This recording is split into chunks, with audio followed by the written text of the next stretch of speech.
So before I leave for the trial of Gaia, mind telling me the current progress of the culprit who planted a bunch of the saplings?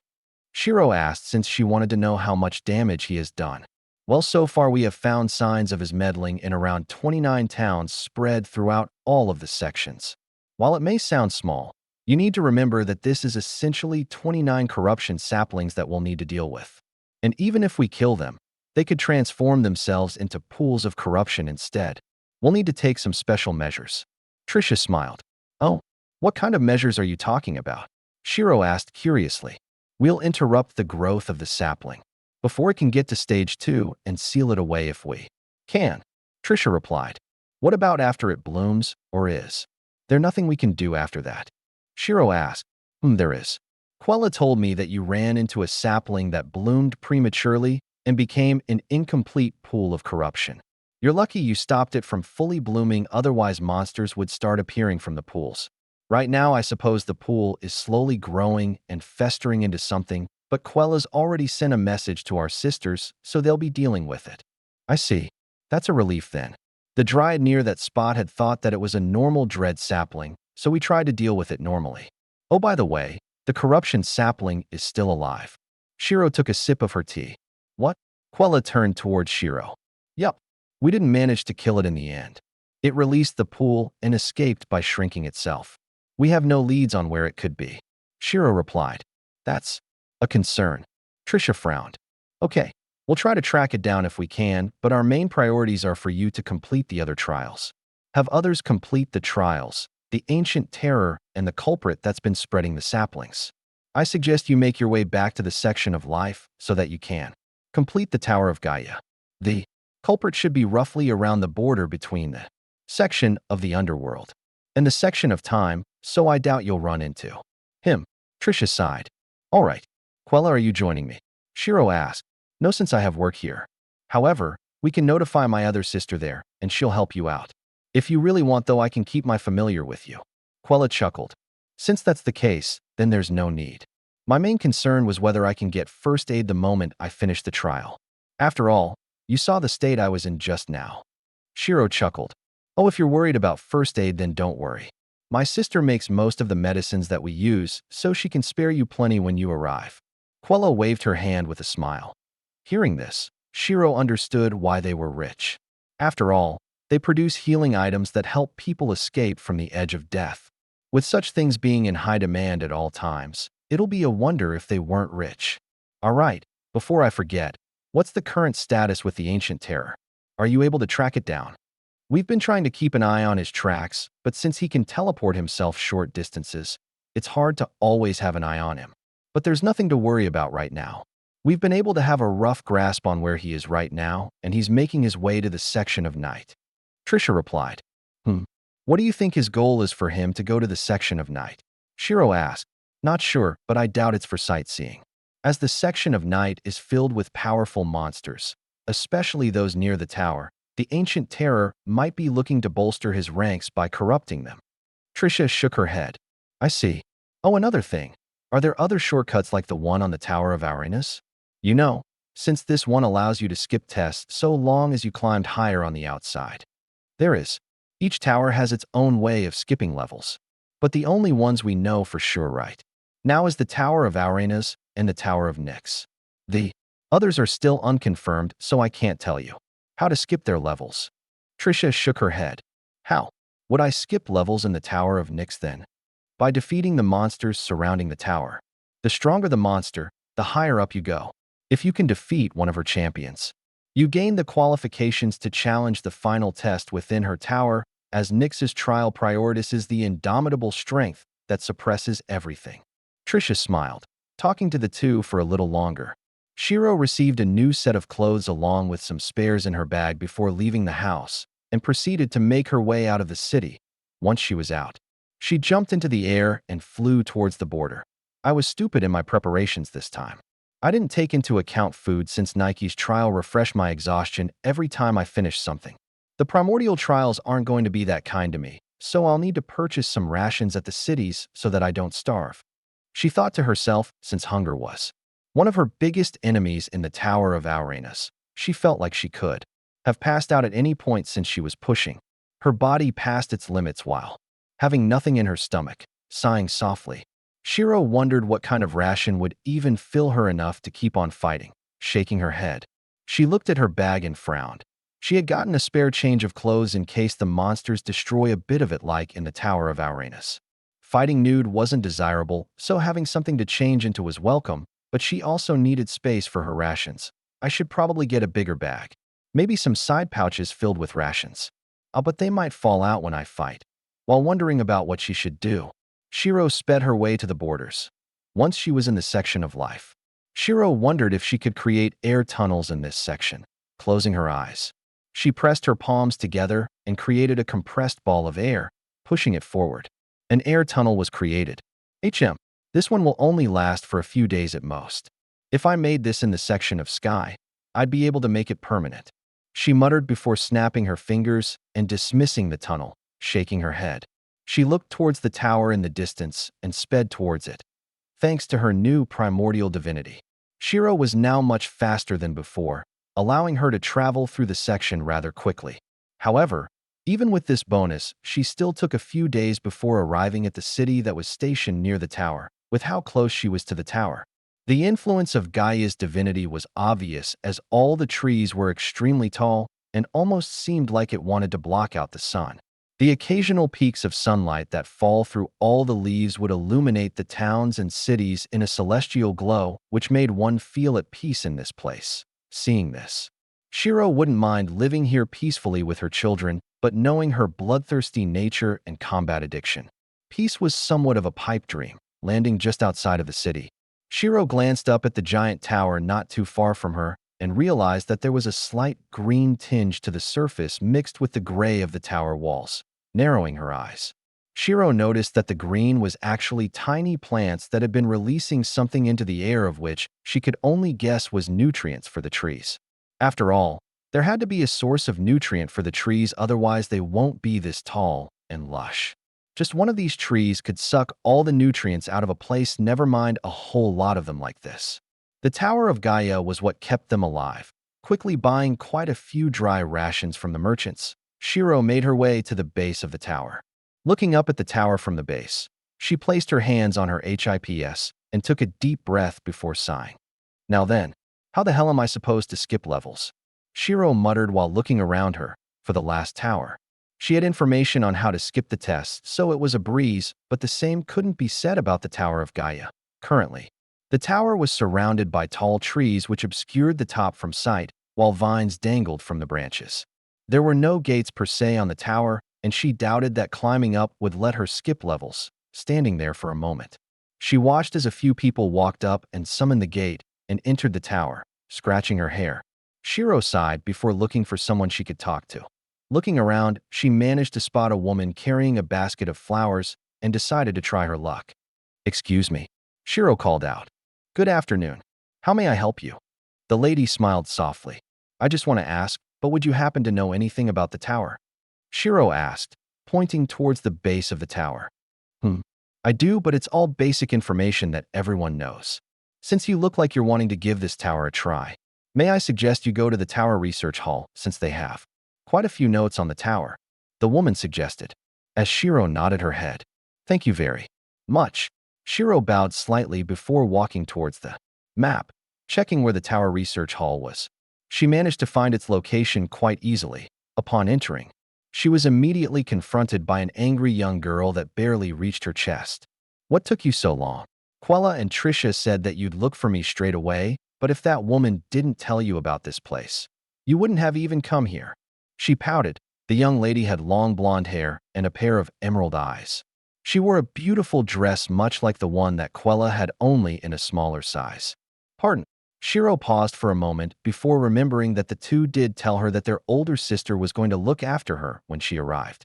She was also the one who makes the healing medicine. However, looking at the kid in front of her, Shiro couldn't help but doubt that she was the big sister. But when she remembered that she was also in the body of a child when she first woke up on Earth despite being quite old, she found it easier to accept. "Oh, I apologize. I was too eager with the trial and forgot that I should look for you." Shiro scratched her hair in embarrassment. She had thought that the girl would come look for her, so she put it aside while focusing on the main task. I forgive you. Quella and Tricia told me that you've already completed the Tower of Arenas and got a pretty good divinity out of it, so I shouldn't be too worried about you not being able to complete the Tower of Gaia. However, in terms of stamina, I doubt you can reach the top. The primordial divinity of Gaia is one that focuses around defense and sustain. You draw power from the land to heal your injuries. For an offensive fighter like you, I highly doubt endurance is your best trait, so we'll need to figure out how to actually skip the levels of this tower. I've gotten all the information about the tower in this book. Check it through yourself and see if you can figure it out. There's also records of the past attempts if you're curious. If you can't figure it out, we'll have to stick with doing things the normal way, she explained while placing a book on the table. All right, if you don't mind me asking, what's your name? Beryl, the eighth sister. I'm the one responsible for the main apothecary things such as healing ointments. I make the recipes and distribute them to the others for them to be produced. I'm kind of a big shot. Beryl smiled smugly as Shiro only raised her eyebrow. Right? Nice to meet you, Beryl. Name's Shiro. Shiro waved her hand lightly as Beryl nodded. Amen, I know. Sit down here and read that book. While you do that, I want to check your body for a moment. Beryl signaled for her to wait on one of the chairs as Shiro only tilted her head with curiosity. Don't worry, it's nothing bad. I'm just seeing if I can give you some medicine to act against the pool of corruption since you spirits are rather delicate. There aren't many spirits that visit me, so I can't exactly test out my medicine on them to see if the corruption works or not. After all, humans aren't very affected by such things, but people like you are highly sensitive. Beryl reassured while pulling open some trays and grabbing some packages. If you don't mind me asking, how do you sisters know that I'm a spirit? I doubt I've told you about it before. Shiro asked, checking your physique. Spirits are different from humans physique-wise. Right now, I can make this place highly toxic to humans and plants, but not for spirits. At the same time, I can make this place highly toxic to spirits, but not to anyone else. Much like the corruption, I suppose. Beryl glanced back at her, rather ominous. Shiro chuckled. Well, medicine and poison are two sides of the same coin. Just as some poisons can heal, medicine can also kill. Once you become the master of medicine, it's easy to become a master of poison. Beryl shrugged. Now sit still and read the book while I check your body to see if there's a solution. Finding it rather funny that a young-looking girl was ordering her around, Shiro nodded her head and complied. Thinking back to her previous body, she wondered if this was how other people saw her when she was giving them orders. They were quite lenient with me. I suppose the saying cute is justice isn't wrong. Shiro thought with a chuckle. Opening the book, she started to memorize all of the information in regards to the tower along with its rewards. Most of the people that completed it gained the physique and stamina to continuously fight against their enemies amongst other benefits that were unique to them. A common theme between them all is the fact that they're able to meditate and be satiated of their hunger. However, this wasn't a solid fix as they still had to eat eventually since they were humans not plants. For the attempts of finding a way to skip the tests. They had tried almost everything within the few hundred years that the sisters had been around. Say, I just realized something. Why don't you sisters try the towers? You are very knowledgeable, and it seems like you each have decent amounts of combat prowess. Even Quella, one of the younger ones, has familiar magic that helps her fight. Shiro asked, Oh, that? We're not allowed to. Beryl replied casually as Shiro furrowed her brows in confusion. What do you mean? We're not proper humans, I suppose for a lack of a better word. We're the chains of this world. We look after this place and guide the humans along. Those that have the qualities of being a hero are raised up personally by us so that they can fight against the ancient terror when he wakes up from his slumber. In other words, we are objects and we cannot obtain the power of the gods. Beryl replied while merging some liquids together. Have you ever tried to get the divinities? We have, but we were barred from even entering the towers. Thankfully, we were born with innate powers, so it didn't matter too much. Which begs the question, why can you permanently affect Quella's power with this mystery element of yours? Beryl suddenly appeared in front of Shiro and grabbed her wrist, looking into Beryl's cold eyes. Shiro could see both anger and worry. Since this is something you were born with, it means that my error is consuming it at its source. Obviously, it'll be gone. Should it be something like wind magic, it wouldn't affect you at all. Shiro smiled and replied calmly, narrowing her eyes. Beryl let go of Shiro's wrist. You better keep that element in check since it's more dangerous than the ancient terror. If I find out it harmed any more of my sisters, I'll become your enemy. Beryl warned before returning to her medicine, looking at her back. Shiro only smiled since she could see that they resembled each other quite a bit. Shaking her head, she focused back on the book. Once she memorized everything, she looked back at Beryl, who was currently examining her body with a pair of glowing eyes that had runes within them, raising her eyebrow. Shiro waited for her to finish. If you have anything you want to ask away. I'm not so inexperienced that I can't answer some questions while working, Beryl said while writing down a few notes. Oh, it's nothing. I've just finished the book and I noticed something about the previous attempts to find a skip. Shiro replied. Interesting. Mind sharing that with me then? That way I can note it down for future generations that want to attempt the trial after you're gone. Beryl glanced up at her before focusing back on her work. Well, the main thing I've noticed is that most of them were looking for a challenge such as something to fight. But only one of them has tried the gentle approach. Since there weren't enough records of the gentle approach, I can't exactly draw an accurate analysis, but just this one result makes me think that the gentle approach is key, Shiro said as Beryl focused her brows. The reason there aren't many records of the gentle approach is because the rest of them all had little to no effect. This one was the only one that sparked a little reaction, but that was it. Beryl shook her head. Then that's better. It means that they had to have done something right with this gentle approach. Shiro smiled. What about the more aggressive approaches? They drew out a bigger reaction from the tower, so why do you think it's the gentle approach? Because of what Gaia represents. Sure, the Great Earth can swallow and kill, but it is also the place that houses us all and raises us. It is gentle in nature, so we have to take that into account when approaching the tower. The Tower of Aurane is focused on one's ability to scale higher up the side of the tower in order to skip the test, while Nyx's involve killing monsters to skip. For Gaia, there's a big chance that it's a gentle approach that will allow us to skip levels. Shiro explained as Beryl nodded. Do what you want as I'm here to help, I suppose.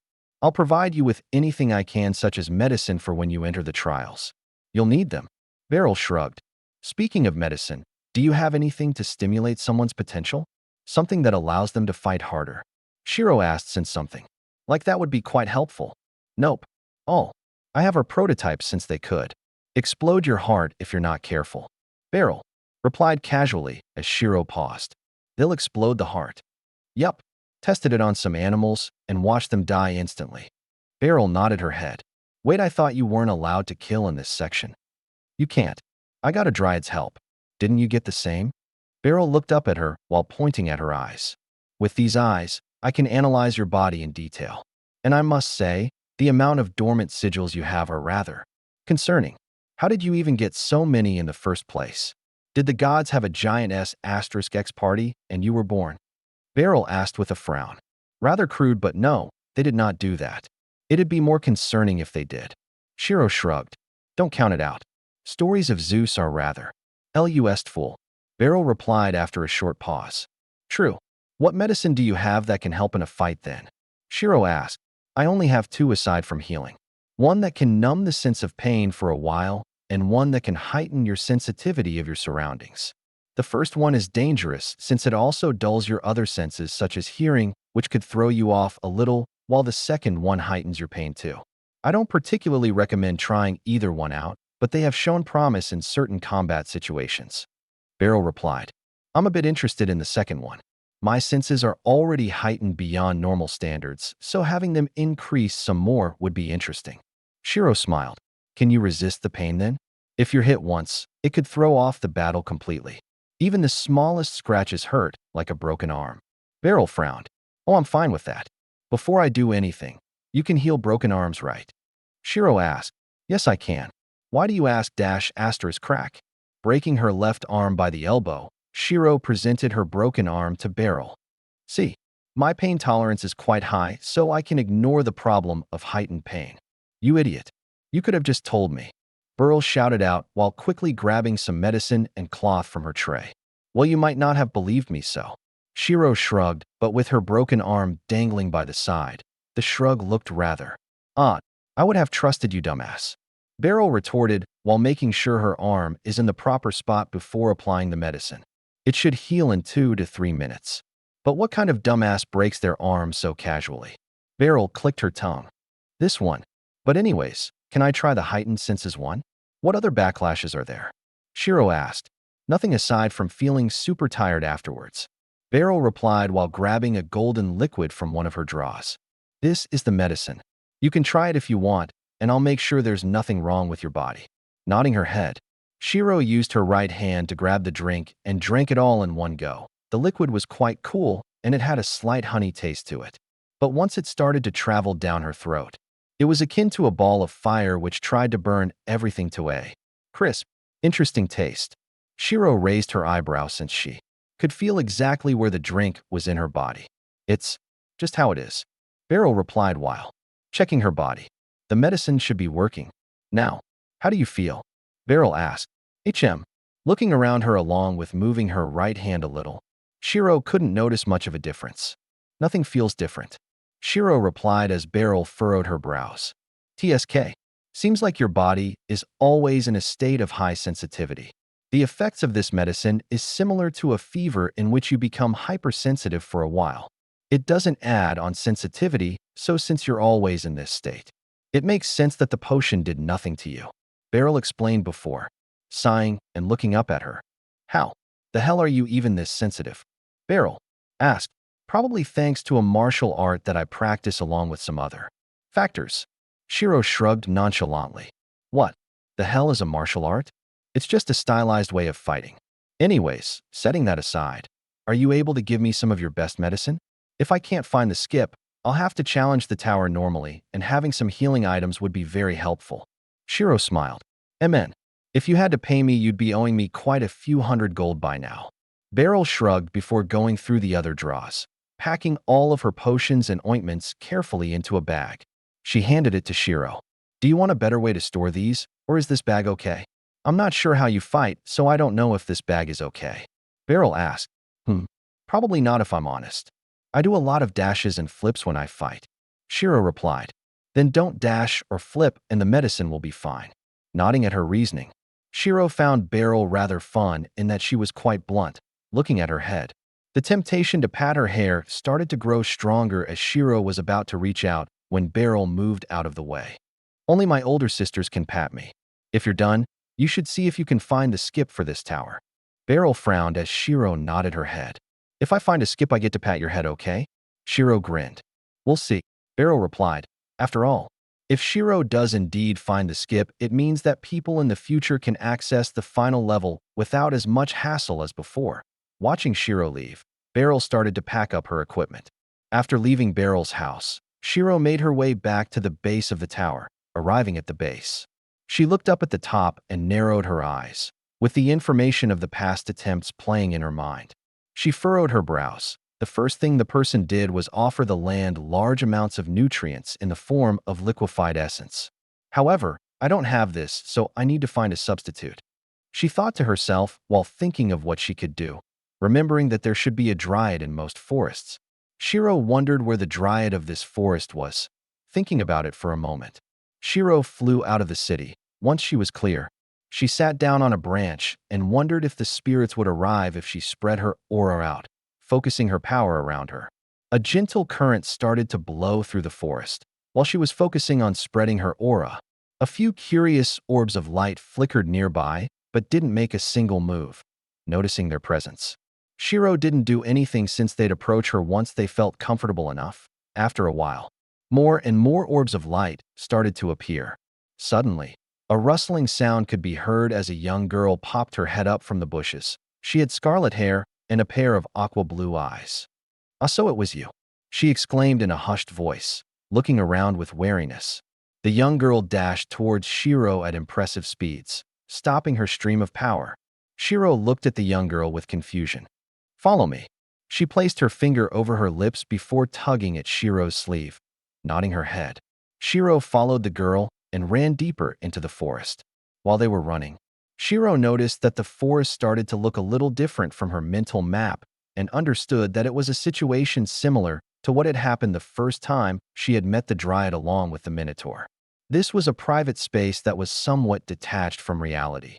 Glancing around her one last time, the girl sighed in relief. What were you doing releasing your power like that? Do you want people capture you? The girl berated as Shiro tilted her head. Pardon, you're a humanoid spirit, aren't you? So shouldn't you know not to do that since it's dangerous? The girl sighed. I'm lost here. Who are you? I'm a humanoid spirit like you. I received word from the younger wind spirit that there was a crazy lady making her presence known to the monsters, so I rushed here as soon as I can before. The monsters got you. The girl sighed. Where are your friends? I haven't seen you around, so you're not part of the other spirits. You must have come from afar, right? Why did you release your aura like that? The girl asked. I was looking for the dryad. Do you happen to know where she is? Shiro asked. Of course I do. Why are you looking for her? I wanted to ask her some questions. Can you enlighten me about what's happening? Where are we? Shiro asked while looking around her. Right? You came from elsewhere, so you wouldn't know about this place. You would have been here right when you were born, but you would have forgotten. Okay, let me explain to you then. The girl nodded. First, my name is Ran, and as I have said earlier, I'm a humanoid spirit like you. Most of the spirits that are born near the tower are rescued by patrollers like me, and we don't often see humanoid spirits like you since monsters will kill you before you can find your way back. Right now, we're going to the spirit world since it's safe for us to talk there. You're probably confused about the spirit world, and that's so I'll explain that now. The spirit world is where all the spirits are born, but after a while, they are placed into the material world. They'll need to survive there before attaining their humanoid forms. When they do, the aura they let out will notify the patrollers and will bring you back. The dryads are usually responsible for when the spirits are in their younger stages, but they can't protect everyone. Once the spirit becomes an adult and attains their human form, it'll be our job to retrieve you. We need to retrieve new adults quickly since they aren't able to control their aura and monsters can easily detect them. To monsters, we are great sources of nutrition, so they'll attempt to catch us whenever they can. Ran explained while weaving through a few trees. I'm not sure I'm like the rest of you. I woke up as a human, and I had been living in an orphanage in the material world as a human. Shiro replied as Ran paused. But I can definitely tell you're a spirit. Strange. You shouldn't have had a human form straight away. Ran titled her head. I'll go back and ask Granny about you. She should know what to do with you. Ran shook her head. Nodding her head, Shiro stayed silent for a moment. There were several questions she had in her mind, but she set them aside for now and decided to ask the basic ones first. What's the spirit world for exactly? A place of safety. It's where you don't have to worry about getting consumed, I suppose. Ran replied. Is there any other use for it, or is it just a place for safety? Did you get brain damage when you were in the outside world? A home is a home. What else would you use a home for? War. Ran looked back with confusion before continuing. Meanwhile, Shiro suppressed the urge to say yes since her flying fortress was both a home and a war machine. Following behind the girl, they eventually arrived before a rather small pond. Letting go of Shiro's sleeve, she placed her hands in front of her and muttered some enchantments. Suddenly, the surface of the pond started to glow with a cyan light. Jump in, Ran said while hopping into the pool. Nodding her head, Shiro followed after her. Just as she jumped into the pool, she was immediately ejected out. Confused by this, Shiro thought something had gone wrong when she looked up and immediately noticed that they weren't in the same place anymore. Instead of the usual clear blue skies, it was now a mixture of purple, blue, and green. There were streaks of starlight which stretched across the sky while the ground had a slight turquoise tint to the ground. Welcome to the spirit world. I'll take you to Granny so that she can bring you up to speed on the situation, Ran smiled. Nodding her head, Shiro glanced back and widened her eyes in surprise. That was because not too far from her current location was the same tower that she had been trying to find the skip for, Tower of Gaia. Only this time, instead of having plant life growing on the surface, there were rows upon rows of carvings which Shiro recognized as ancient spirit language that she had used previously when casting Wrath of Stars to bolster its prowess. Furrowing her brows, she captured the runes and quickly translated them. The translation was rather strange since they were quite broken up, and it was hard to make sense of it all should she translate it literally. It was like a child trying to express their feelings but lacked the proper words to do so. But if she was to interoperate some parts of the carvings, She could get a rough idea on what it could potentially be trying to express. The first translation caused her to smile since this could be her key, offer nutrients to the great land. This was the first step that the previous challenger had completed and managed to get a reaction. Out of the tower. What are you standing around for? Come with me. Ran called out as Shiro nodded her head, walking towards Ran. She gave the tower another glance before focusing on Ran. ####, watching Shiro enter the spirit world. Nyx's lips curved into a smile. I was wondering when she'd find the spirit world. The fact that it was next to your tower was quite a surprise, wasn't it? Nyx smiled at her new guest, who was a woman with emerald hair. Taking a sip of the tea, the woman nodded. Indeed, it should help her in completing my tower. Though I must say, for a queen of the spirit race to not have contacted the spirit world for so long is rather abnormal. However, now that she's there, she should be seeing the effects soon.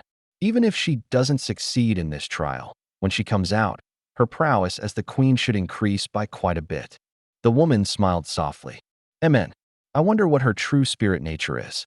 Once she unlocks that, she can finally act as a proper spirit queen, or rather, spirit empress. Though Gaia, what do you suppose she'll receive from your trial? Nyx asked. However, Gaia only smiled and watched the scene in silence. Shrugging her shoulders, Nyx did the same. Following behind Ran, Shiro saw a few glowing orbs of light, which she recognized as spirits, but they soon disappeared. If you're curious about that, it's because they're being sent to the material world. The Dryads there should find them soon and look after them. Ran smiled as Shiro nodded. So who's your granny? Shiro asked curiously, since it sounded like her grandmother could help her integrate to this place as a member of their society. Oh, she's the current acting leader of spirits. She's one of the oldest people around, so everyone calls her granny. She's very kind to me, though, since she raised me from the moment I returned here as a young adult. Ran explained, seeing that Ran had a rather lively body language the moment she mentioned Granny. Shiro could guess that she loved her a lot. I see. What does she do as the acting leader? Well, she oversees everything. With the help of others, of course. She protects us in case monsters appear here since they slip through the gap at times, and she also tries her best to keep everyone happy. Granny works super hard. I asked her why she was working super hard, and her reply is always, I have to since I made a promise. She still hasn't told us who she promised, though. Rand sighed. I see. Well, that just shows that your granny is a responsible person, isn't she? Keeping her promise through all the years. Shiro smiled. That's right. Rand grinned, fighting the urge to pat the bouncing ball of Joy's head. Shiro looked into the distance and saw a rather large castle surrounded by floating islands. There were towers constructed on the islands and were joined to the castle using bridges. But since the islands moved around, the bridges had joins on each end to make sure it didn't break. Looking at it from afar, it was akin to observing a finely crafted clock. Looks beautiful, doesn't it? Rand smiled as Shiro nodded her head. However, the only thing she could think of when looking at the tower was how the intricate pieces could be converted into weapons. Just looking at the design gave her an idea of a new flying fortress, since it would be better disguised than her last design. What am I thinking about? Not everything can be turned into a weapon, you battle junkie. Shiro berated herself with a sigh. We're approaching the gates now, Rand said as she jogged ahead and started to talk to a few guards. Coming back, she grabbed Shiro's hand. Come on, they've given us permission. Granny should be free right now, so we can see her quickly. Nodding her head, Shiro followed behind Rand while she gave her some advice, such as where the shops are. Oh right, if any of the older spirits tell you to follow them because they have sweets, don't do it. Rand warned as Shiro tilted her head in confusion. Huh. Well, you've been in human form for a long time, haven't you? This means you probably haven't lived the full expected course of a young spirit, so you're still a child despite your appearance, and the older spirits will be able to sense that. There are some creeps, so you want to be careful, but there shouldn't be many. Granny deals with them the moment she finds out, but they keep appearing. Rand sighed. I see. However, Shiro would be more worried for the older spirits since they might find an arrow up there if they're not careful. I wanted to tell you just in case. Anyways, we should be able to fly around now since we're close to the castle. Do you have a flying divinity, or should I help you? Ran asked as she unfurled a set of iridescent wings that glowed with a soft crimson. I have a flying divinity, so you don't need to worry about that. Shiro smiled and started to hover. Which divinity did you get? Don't most divinities give you wings so that you can fly? But you're using wind. Ran widened her eyes in surprise. Oh, it's just a slightly unique one. Shiro smiled. How I see. Well, anyways, come with me. If I'm correct, Granny should be at the top floor right now. Ran grinned as she soared up into the sky. Glancing around, she saw a few of the spirits sigh and understood that this was probably a common occurrence. Flying behind Ran, she watched as the young-looking spirit took a deep breath and charged at one of the windows. Granny, I'm home, she shouted out. Raising her eyebrow, Shiro watched as a woman hastily opened the window before Ran could shatter it to pieces. Catching Ran in a hug, the woman patted her head with a soft smile. She had long silver-blue hair that flowed freely and a pair of golden eyes. Her skin looked delicate and soft. Wearing a long white dress, the woman that Ran called Granny didn't seem old at all. Instead, it looked like a woman in her prime. How many times, Ran? You're going to give your granny a heart attack. The woman sighed while stroking Ran's hair. Foo-foo, it's fine, Granny. Anyways, I brought a guest. I found this child releasing her aura haphazardly in the wild when some of the spirits told me about her. She's a bit clueless, so I brought her to you. Ran smiled as the woman looked towards Shiro. The moment she saw Shiro, her eyes widened for a moment before bowing. This servant welcomes the Empress back to the spirit world, the woman said as Ran paused in shock. Huh? Empress?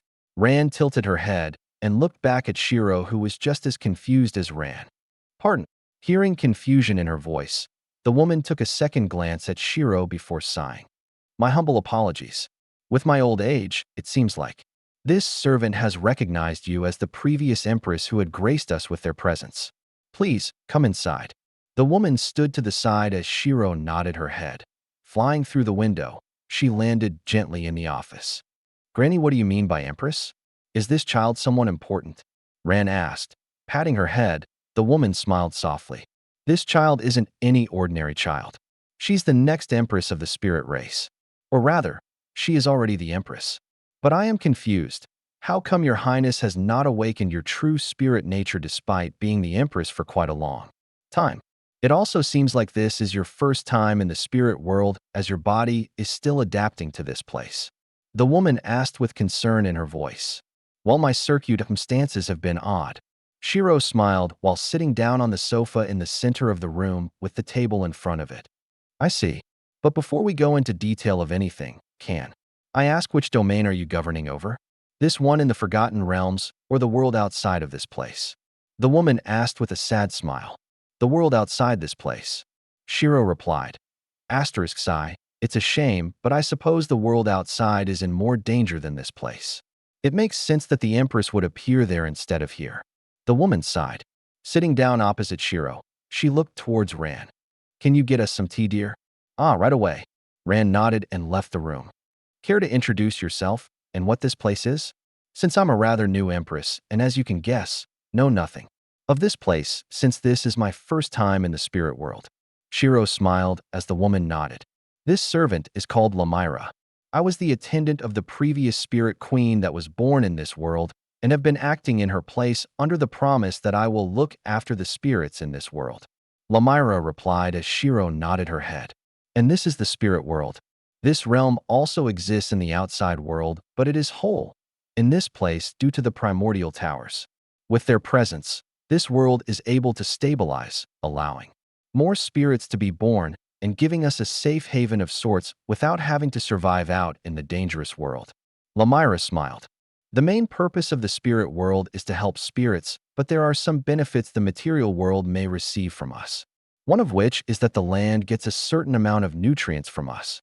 You see, the energy that we emit as spirits is passively transferred to the material land. Any excess from this world is nutrients. The second purpose of this place is to help spirits refine their divinities. As you know, to obtain a human form in return, a spirit must obtain a divinity first. Most spirits have a common divinity related to nature, and they can refine it however they want once they enter this place. That way, they can stand against those that try to hunt them down when they leave this place. For empresses, They gain their awakening in the spirit world, but it seems like your circumstance is a little different than normal, so you haven't gone through your awakening yet. Otherwise, you would have gotten your awakening quite early. Lamira sighed. Well, I did ascend without even knowing where most of the spirits are in my world. One of my spirit companions did tell me that most of the spirits have retreated to a spirit capital. It seems like they can move it, though I'm not sure. Shiro shrugged. Seems like the spirits in the outside world are having a harder time than us. Lamira forced a smile as Shiro nodded her head. Yup, they've been oppressed by the other races, so it's to be expected. The other races have their queens to boost their race, but for the spirits, I have only recently ascended. My companions did say that the spirits should have received a boost in power thanks to my presence, so we should be able to make a comeback soon. Shiro chuckled. That's good news, I suppose. All right. Speaking of the spirit world, what's up with the tower and the things written on it? Shiro asked while gesturing towards the Tower of Gaia in the distance. Since that was her main goal, she wanted some answers about it. Amen. Think of this place as a reflection of the main world. While you can't directly affect it, such as ripping out a tree, you can at least affect it to some extent. As for the writing on the tower, that was because we're connected to Gaia since we come from nature. Naturally, since we have connections, we can see what humans can in our world. For Gaia, she made the tower so that she can help us, so naturally, she'll give us some hints. But just because she gave up hints doesn't mean they're easy to complete. Offer nutrients to the great land. Cultivate the blossom of life. Nurture the great deity's child. The three tasks that are written on the surface of the tower are not so easily accomplished. Lamira shook her head. Do you know what it means by cultivate the blossom of life and nurture the great deity's child? Shiro asked. I have an idea. To cultivate the blossom of life is to provide life essence and nutrients to the sapling that you will receive from the tower upon giving it the required amount of nutrients. To nurture the great deity's child is to keep it from dying. They may sound easy, but I do not know of the hardship that you may face, since this is the tower of a primordial deity. Things are not so straightforward with them. Tell me about it. Shiro sighed, since she still remembered how much of a pain Arena's test was. She almost died of hunger in there. Sure, the human body may be able to survive 60 days without food, but since she was constantly fighting, she wouldn't even survive a week, never mind 60 days. What are your plans, Your Highness? What caused Rand to discover you in the forest? Lamira asked. Well, I was curious about the tower, so I released my aura in hopes of the Dryad finding me so that I can get some hints. While it may not have been the Dryad, I've gotten what I want along with some extra. Shiro smiled. Mind telling me how I can awaken my spirit nature along with what the previous queen did as a ruler? With pleasure. Lamira smiled as Rand returned with some tea. Have you finished talking, Granny? She asked. We have. We'll be going to the awakening pool. Lamira replied. Can I join? Rand asked, feeling quite curious about the awakening of the one her granny called Empress. Looking towards Shiro, Lamira seemed to ask for her permission with her gaze, as Shiro nodded her head since she didn't see why not. Yes, you can come with us. Lamira nodded as Rand smiled. Thanks, Granny. So what does it mean to be an Empress? Rand asked, turning to Shiro. I guess it's to be responsible for the people as well as their happiness. Shiro replied. Isn't that what Granny does? Yup. Being an Empress is just a title, I suppose, with proper acknowledgement. Shiro chuckled, since that was the truth. To be the queen/empress of a race just means you get some bonuses to help the race out in general, along with a ticket to participate in the age of demons and gods. It doesn't prove anything since she was able to easily kill the Fire Queen. Talking to Rand for a little longer, the three of them started to walk through the castle. The Pool of Awakening is below the castle. This is where most of the power of this realm is concentrated, and it helps the spirit become stronger/awaken. Lamira explained while on their way there. During this, Rand had told Shiro some of the powers that spirits have received when they go through the pool. Some gain control over fire, which was rather dangerous and could only be found in spirits that have an aggressive temperament. Others would gain control over water or nature, and this was the most common. There were other elements, but water and nature were the dominant elements. Walking down a set of spiral staircases, Shiro noticed a change in her surroundings as her mind seemed to become clear. It was like she suddenly understood where to go. pausing in her footsteps. Shiro breathed out softly as her warm breath became a puff of mist due to the low temperature of this place. Before Ran could say anything, Lamira smiled and placed a finger over her mouth before shaking her head, stepping to the side. Both she and Ran watched as Shiro walked the rest of the steps. Pushing open the gate, she saw a pool ahead with luminescent plants hovering above, occasionally dripping liquefied essence into the pool.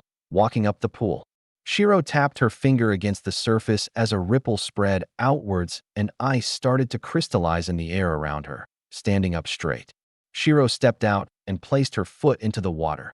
*KRRR. Freezing instantly, a small platform of ice formed beneath her. Taking another step, another platform was created. Walking to the center of the pool, Shiro opened her mouth and muttered a word that seemed to have come from the ancient spirit language. Just as she muttered this word, runes started to glow around the cavern as a stream of energy surged around her. The energy wrapped around Shiro. She swiped her hand out and a pulse of energy bloomed from her. *KRRR. Freezing the entire like. Shiro now stood in the center with a black dress that was lined with a spiritual green that had blue hues near the edges. Around her was a thin veil that seemed like it was a mix between cold mist and silk. Trailing behind her was a veil that faded into a crystallized crown that hovered above her hair. True Spirit Nature unlocked. Due to the title, creator of the Frozen Hell series, incomplete. It shall be integrated with your true spirit nature. True spirit nature, frigid soul keeper, similar to the power of Hades. Your influences stretch to the soul so that none can escape your grasp.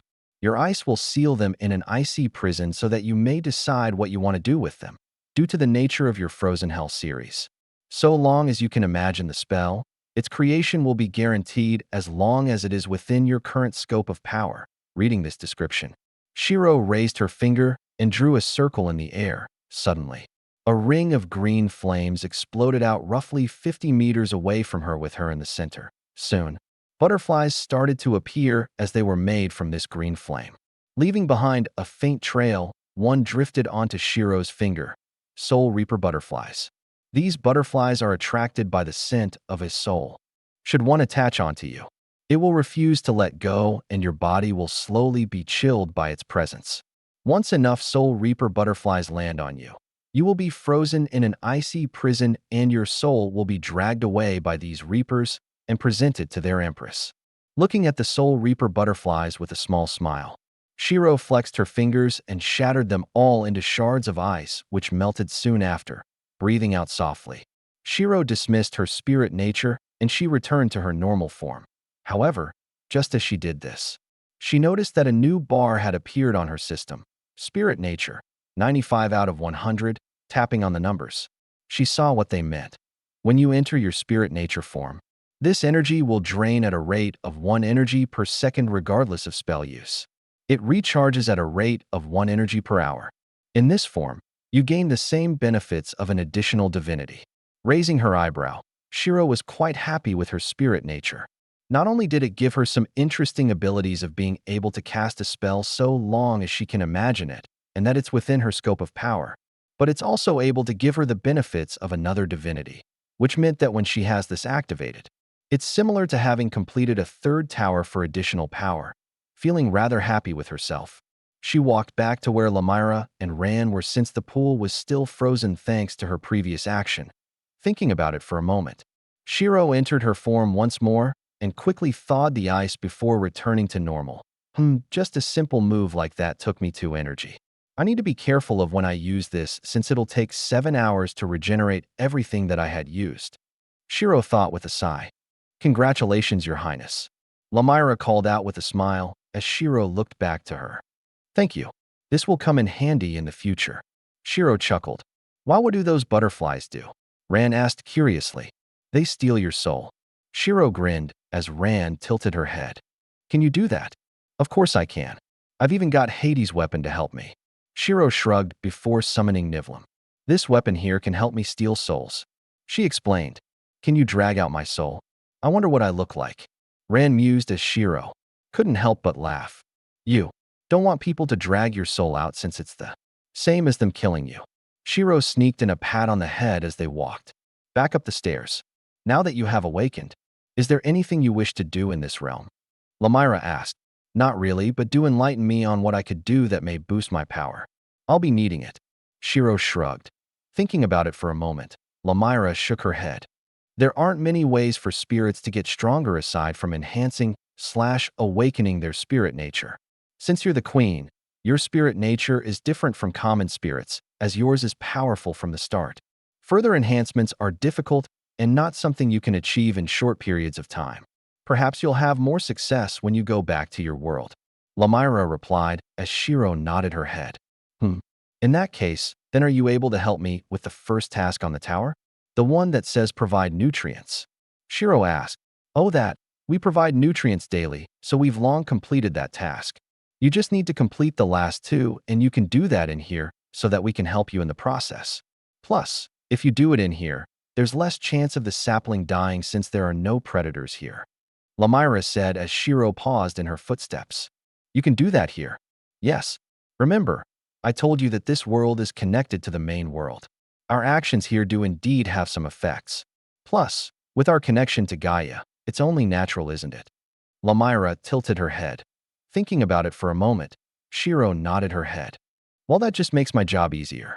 If you can, don't tell people about my identity as the Empress, okay? Also, how did you know even though Rand didn't? Shio asked, since if the spirits of this place knew that she was the Empress, they might try to force her to stay and fighting against. Spirits isn't high on her list. Oh, I understood.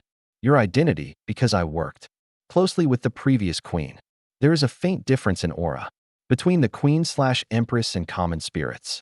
This difference is quite small, but since I have experienced it, it's easy for me to understand who is and isn't the Empress. Lamira explained. However, rest assured, I'll keep this secret and you will too, right, Ran? Yup, secrets are important. Ran nodded her head. Smiling softly, Shiro sneaked another head pat in as they arrived back at Lamira's office. So how do you think we are supposed to do the second task? Plus, I'm not sure if the tower allows you to transfer progress between people. Shiro shrugged. This one is different. It gives the sapling through participation. But since you weren't here, you may need to redo the first step. Though it's not too difficult since we have quite a bit of liquefied essence since we're near the tower. Lamira explained. How long do you think it'll take? Plus, isn't taking liquefied essence bad for the environment? Shiro raised her eyebrow. It shouldn't take long. With how much liquefied essence we have, it'll take a day at most. As for it being bad for the environment, don't worry since this is all excess. Lamira reassured as Shiro nodded her head. Since Lamira had been taking care of the spirit world for quite a bit, Shiro didn't need to worry too much and focus on the task instead. In that case, then I'll be needing your help then. Shiro smiled. My pleasure. Telling Rand to go collect some liquefied essence. Lamira gestured for Shiro to follow her to the roof. Since you don't want to be known, it's probably bad for you to be seen with me. We'll go through the air so that they don't see us.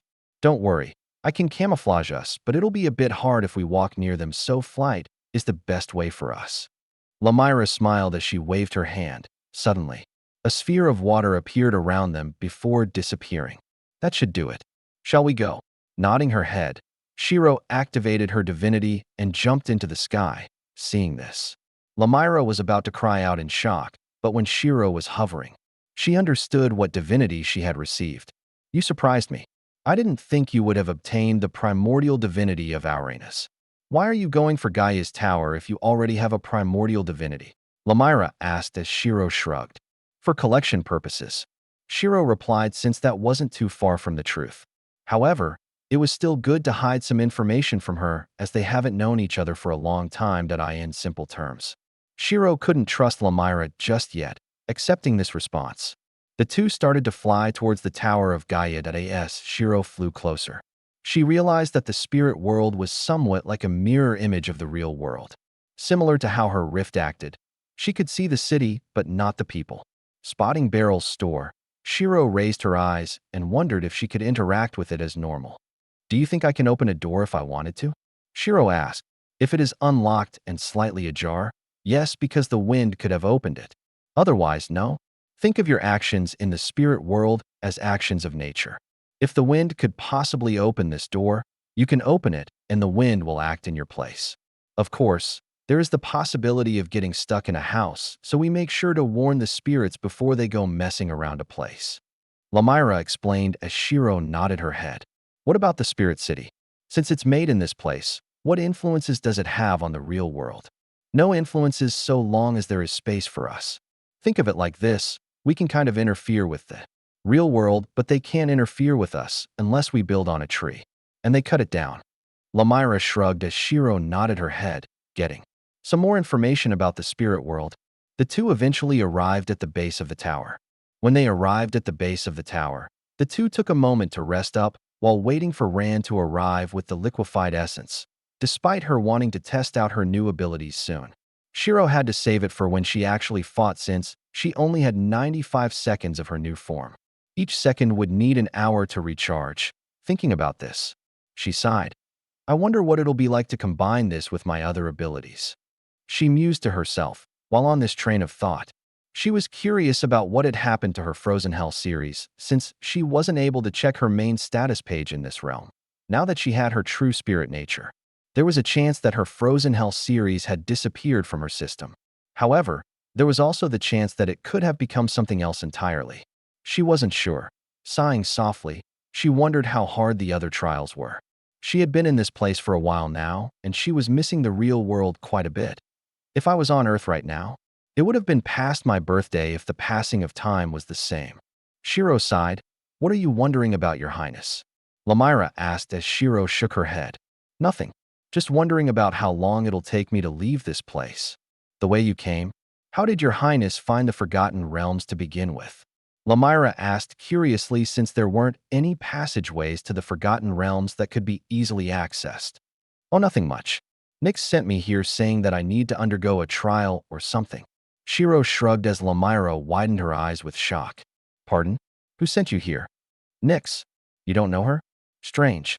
I could have sworn that she had a tower of something in this place. Shiro furrowed her brows. No, I know who Nyx is. I was just surprised that Your Highness was sent here personally by one of the strongest gods. Lamira shook her head. Well, surprise seems to be a common theme with the people I know. I don't get it, though. I'm not exactly going out of my way to do something crazy, you know? Shiro sighed. What do you mean? Well, I got a close friend of mine who seemed to have developed a love for flipping tables. She said the things I do are crazy, but I'm not exactly going out of my way to do crazy stuff. They just seem to arrive at my doorstep. Shiro shrugged while resting her chin on her knees. Care to explain the things that you have done then, Your Highness? Lamira asked as she was quite curious about what Shiro had accomplished. Well, where to begin?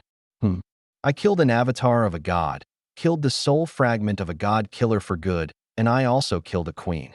What else? I also got a bunch of abilities too that are broken. In her opinion, which I guess is true since it's rather surprising.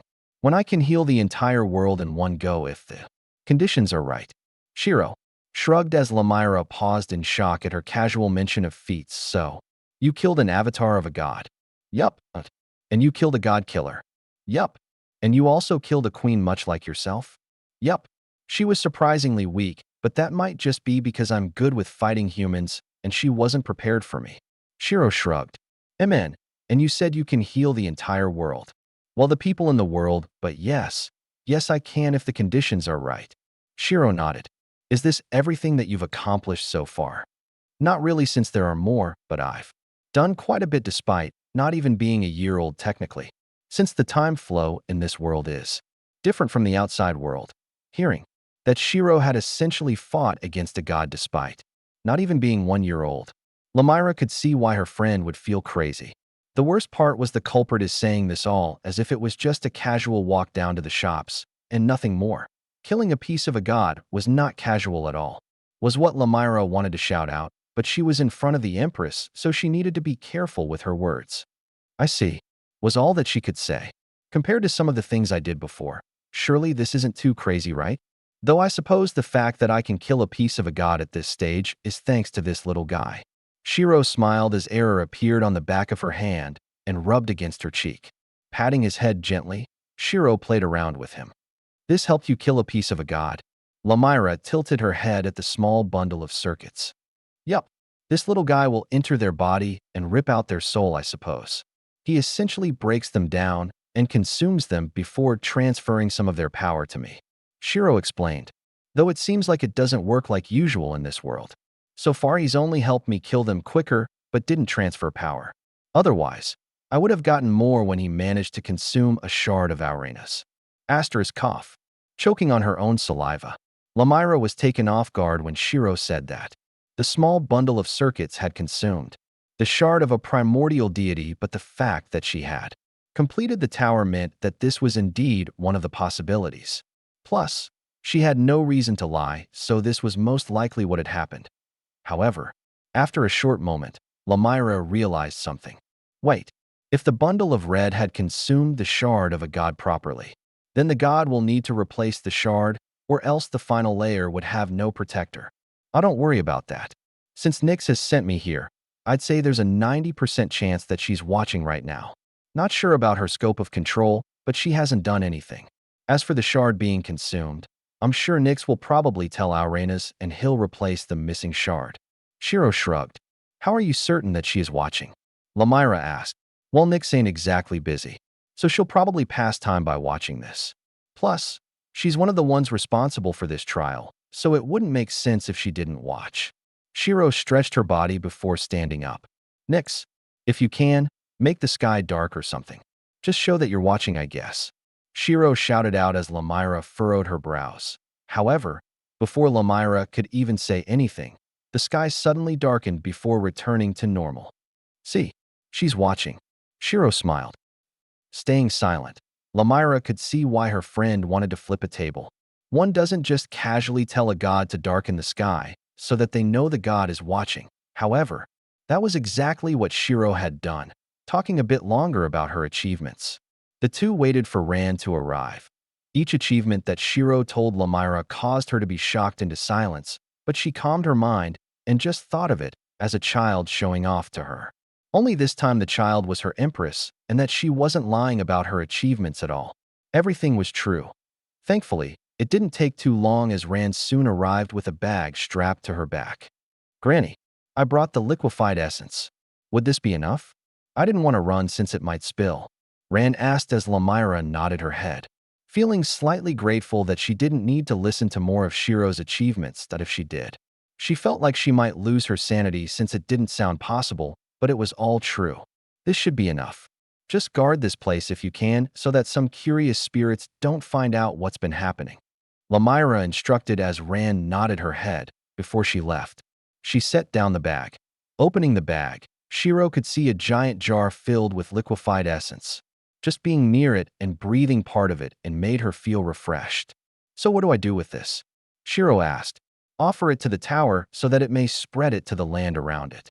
What you must do is water the base of the tower with this liquefied essence. Lamira smiled as Shiro nodded her head, offering nutrients to the great land. Shiro watched as a golden seed suddenly appeared in her hands like what had happened with one of the previous attempts and understood that she had completed the first step. The next step is to cultivate the blossom of life. We've tried to give it liquefied essence before, but it didn't work, so I think it might need something else. Lamira shook her head as Shiro furrowed her brows. If the liquefied essence didn't help, then it might make things annoying. Since it's a way to skip the majority of the tower, I doubt it wants us to grow it from scratch, so there must be something that this seed needs to bloom. Shiro thought to herself while holding the seed, remembering Gaia's myth. Shiro tried to think of what might be a clue to help her cultivate the blossom, despite Gaia being a loud and demanding goddess. She could also be caring and loving at times. In her myth, after Auranas had trapped his children in her wound, she plotted with her son Kronos to revolt against the primordial god of the sky. After that, she also instigated a clash between titans and gods that came after, also known as the Olympians, which included Zeus, Hades, Poseidon, and so on. In her myth, she caused two great battles which changed the order of the world, so Shiro figured that it could be something along those lines for her to cultivate the blossom. Lamira, is there a way to go back and forth from the real world and the spirit world? Shiro asked while turning towards her.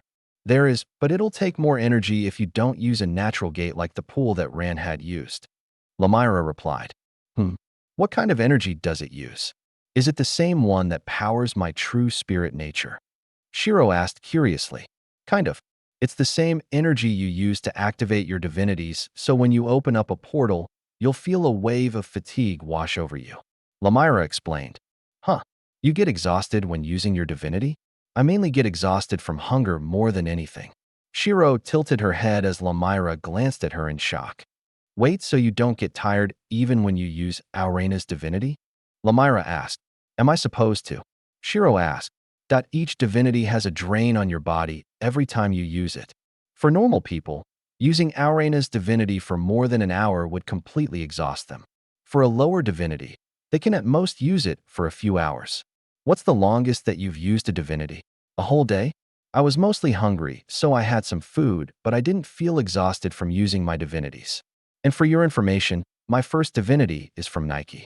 I was mostly flying around all day using her power. Shiro shrugged. Hearing that Shiro had used her divinity for a whole day, Lamira couldn't help but feel lightheaded. Is there a way to see how much energy I have then? Shiro asked, since this wasn't like the system where she could see her mana. All she knew was that she had never gotten tired from using her divinity. There's, I guess. Give me a moment then.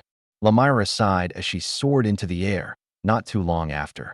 She returned with 2 flowers. If you drip the dew from this flower into your eyes, it allows you to see the energy radiating from a person.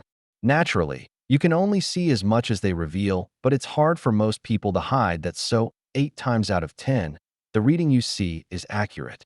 Lamira said as she handed her one of the flowers. I see. Tilting her head back, Shiro watched as a golden drip of liquid fell onto her eyes as she felt a cool sensation spread around her eyes, closing them for a moment. She opened them back up to a desaturated world. Most of the colors that she would have seen were not quite grayscale, but it was close. Looking towards Lamira, she could see a faint veil of light blue energy swirl around her. What you're seeing is how much energy I have. And since I have been suppressing it, you can't get the real amount. This is my energy without suppression, Lamira said as her aura burst forwards, expanding in an instant. Her energy increased in size and towered over the 2 of them. I have more energy than most people, hence its size. But I'm surprised about your highness. There is not a single speck of energy on you, Lamira said as normally. One would see some energy even if they tried to surpass themselves as best they can. But for Shiro, there was no energy at all. Oh, I'm used to suppressing myself so that I don't get noticed. Give me a moment, Shiro said as she took a deep breath, focusing her mind. She released her aura that she had always kept surpassed. Wind exploded around her as Lamira was pushed back by a few meters that she was shielding her eyes. Lamira couldn't see the energy flow, but when she looked up, she was shocked at what she was seeing, limitless. Energy that looked like it could encompass the entire city spread. Out before her, there were multiple colors to her energy, but the most predominant one was the same merging of green and blue that she had seen when Shiro activated her spirit nature. No wonder she didn't feel exhausted. Even Aurena's divinity would have a hard time chipping away at this much energy. How does she have so much to begin with? Lamira wondered to herself in disbelief, ignoring Lamira. Shiro looked up and saw her energy and furrowed her brows, wondering what could have caused this. However, remembering that she had access to celestial energy, which merged with her mana after her trial with Kuromi, Shiro figured that this mix is probably the same thing that is used in this world, with 1.5 points of reserved energy. It would be a surprise if she had gotten exhausted by just flying around for a bit, but there was one thing that she understood. Despite having powers received from gods, their drains were less than that of her skills. Meaning, in the long run, her skills will surpass the power of gods. That a good example would be Force of Elements. This skill takes percentile mana and increased in power the more elements she mixed in, compared to the power of using wind as both a means of attack and as defense. Force of Elements was much better since it was the extreme of offensive attacks. Thinking of her skills that were better than Aurena's divinity, Shiro realized that she basically had no defensive skills. Most of her skills are either offensive, evasive, control, and healing, while she could act as a tank. It was mostly brute forcing the tank role thanks to the weaker skills she could use from her data book of skills that she's recycled. The best offense is the best defense. When I can cut down every attack like Mom, It'll be my best defense. Shiro thought to herself, since she was pretty sure that she would have been injured quite heavily if she was in her mother's position when they had a spar, with a rain of bullets descending on her. Her only options would be to erect a rotational defense or jump into the rift. The first had a high chance of being pierced, and the second was a broken skill in the right hands if they have good reaction speed. If she had her mother's abilities along with her Rift Strider skill, she would be truly unhittable. Shaking her head, she suppressed her aura and the energy disappeared. How long will the flower's effects last for? Shiro asked. Another 15 minutes at best. Could be sooner. Lamira replied as she was still trying to digest the fact that Shiro had so much energy. I see. So how do I open the portal to go back and forth from this place? Before I tell you that, can I ask a question? Go on. Shiro nodded. How do you have that much energy? I thought only the gods or demigods could possess this much energy. The reason why everyone else in this world has this kind of energy is thanks to the divinities, but yours is clearly not the case. Are you a god? Lamira asked. Pausing for a second, Shiro wondered to herself. I'm not a god yet, but I think I might be close to half god. I've already got a place in the Hall of Divine, and the other gods have noticed me, so I should be pretty close. Shiro shrugged, hearing that Shiro had just admitted to almost being a god despite not being a year old in the outside world. Lamira only sighed and told her the way to open the portal back and forth from the spirit world. When she gets back to her office, she might need to ask for a replacement table for her to flip. After receiving the information on how to make a portal between the two realms, Shiro had Lamira return to her castle for now, since Shiro was going to see if the path of violence was what she needed to cultivate this sapling. Naturally, Rand followed Lamira, but she was having some trouble comprehending what she had just heard. After all, the one whom she called a new adu.l.t/child was actually someone that could kill an avatar of a god at her current level. Once she was alone, Shiro focused her mind and muttered an incantation under her breath. Unlike her Rift Strider, it takes a moment for a person to travel between realms, so she wouldn't be able to use it in combat at her current level. Finishing her incantation, Shiro pushed her hands forwards and a portal was created. Walking through the portal, she reappeared at the base of Gaia's tower, surprising quite a few people. Shiro ignored them and walked away after making sure the portal closed up. For all they know, it could have been a product of her divinity. Making her way to Beryl's place, she was going to inform her about what she's discovered so far. ####. Just as Shiro appeared at the base of the tower, a woman narrowed her eyes towards the tower and saw the portal. Did you feel that? She muttered as the people besides her nodded their heads. Seems like she's an adult spirit. The woman grinned. Do you think she'll fetch a better price than last time? A man asked. Well, she looks appealing enough. They'll make sure you keep your guard up. There was a spirit releasing her power not too long ago, and we haven't found the culprit yet. Try to run if you find the culprit. If not, try to get this spirit girl, then we run. The woman ordered as they nodded their heads. #####. Arriving at Beryl's home/shop, Shiro knocked on the door. Who's there? Beryl's voice called out from behind the door. It's me, Shiro. I got some more news. Shiro replied as Beryl stayed silent for a bit before walking up to the door. Hearing the sound of the door being unlocked, Shiro saw Beryl opening the door. Thinking about it for a moment, Shiro decided to reach out and get a head pat in. No pats until you get the skip. That's what we agreed on. Beryl ducked out of the way and walking inside. Che stingy. I have got more information on the skip though. More precisely, the 3 steps to skip the levels. Shiro smiled and closed the door behind her. Oh, what do you mean? Beryl looked back in shock. First, you need to offer nutrients to the and near the tower and you'll gain this seed. By nutrients, I mean a large amount of life essence. Last time the person didn't give enough, so the most he got was a small reaction from the tower, but that was it. Shiro smiled, pulling out the golden seed. Seeing this, Beryl paused. Can I see it in closer detail? She asked hesitantly. Sure, but first. Shiro grinned and sat on the couch. Come sit on my lap so I can pat your head while you look at it. She smiled and patted her lap, staying silent. Beryl considered her options for a moment before pouting slightly and sat on Shiro's lap, grabbing the seed. She started to observe it while Shiro held her with her left hand and patted her hair with her right. Fufufu. No wonder big sis Kuro liked to pat my hair. This is quite nice. Shiro thought to herself, don't pat me so roughly. Che, no technique at all. Big sis is better at patting after all. I can't concentrate with how rough you're patting me. This is why I don't like inexperienced patters, Che. Beryl complained while furrowing her brows. Hearing this, Shiro tried to go a bit gentler while Beryl focused on examining the seed. After a short moment, she sighed. Amen. This is indeed filled with the same energy I feel from the tower.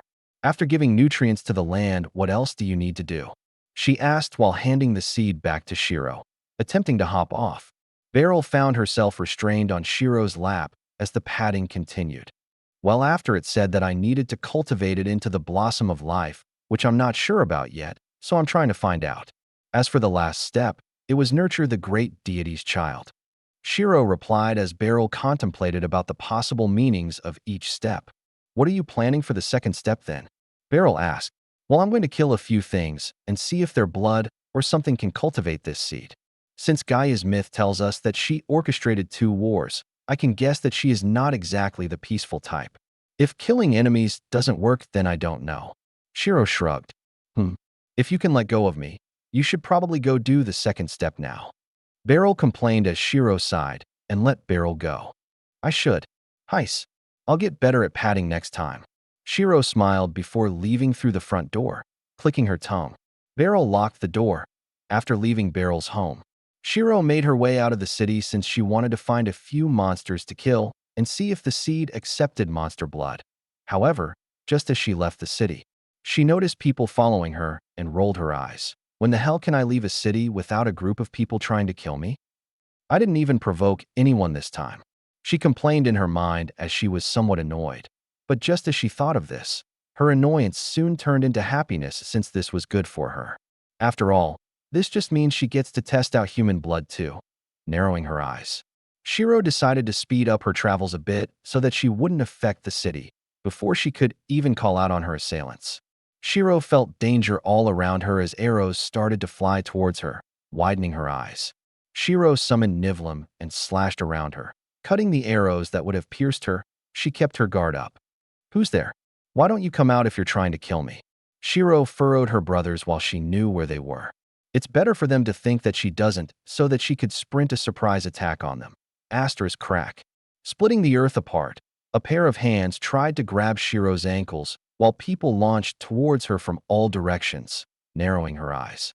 Shiro quickly jumped up and twisted her body before kicking toward the closest guy who lunged towards her.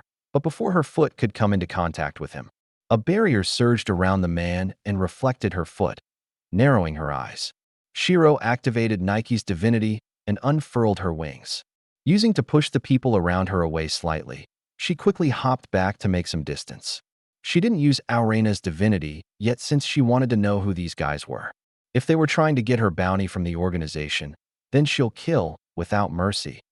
Just as she moved back, a magic circle appeared beneath her as rope shot out of the ground. TCH. Clicking her tongue, Shiro let go of her sword before grabbing the chain, lashing at the ropes surrounding her. She managed to cut them all up before returning the sword back to her hands. While she was focusing on not getting restrained, the members in this group didn't waste any time to begin attacking her again. Seems like this is a group of pros. I might get a decent challenge. Shiro thought to herself, twisting herself out of their lunge. She threw the sword towards a tree before pulling herself out of their encirclement, landing on the branch. She deflected a few arrows when a black-haired woman appeared next to her with purple aura surrounding her hands. Feeling the same kind of aura as the one that radiated from her sword, Shiro understood that this was probably an ability related to Hades or the soul, bending her body back. Shiro barely managed to dodge the grasp as the woman adapted to the situation and punched towards her stomach, smiling softly. Shiro's eyes seemed to glow menacingly. Asterisk bang. A torrent of wind exploded out with her in the center as the woman was blown back by the force, flipping through the air. The woman furrowed her brows and looked towards Shiro, seeing the wind surrounding her body. The woman understood that this spirit was the one who had been releasing the aura previously and knew they messed up. Disperse dash. Before she could even shout disperse, Shiro flickered in front of her. Don't be like that. Stay for a while. Shiro grinned as her eyes flickered with a sadistic light, wrapping her chain around the woman's neck. She flipped over her shoulders and tugged as hard as she could on both sides of the chain. Asterisk crack. Pushi, crushing the throat. The chains ripped through the woman's neck as her head was sent flying through the air. Smiling under the rain of blood, Shiro dashed towards her next target.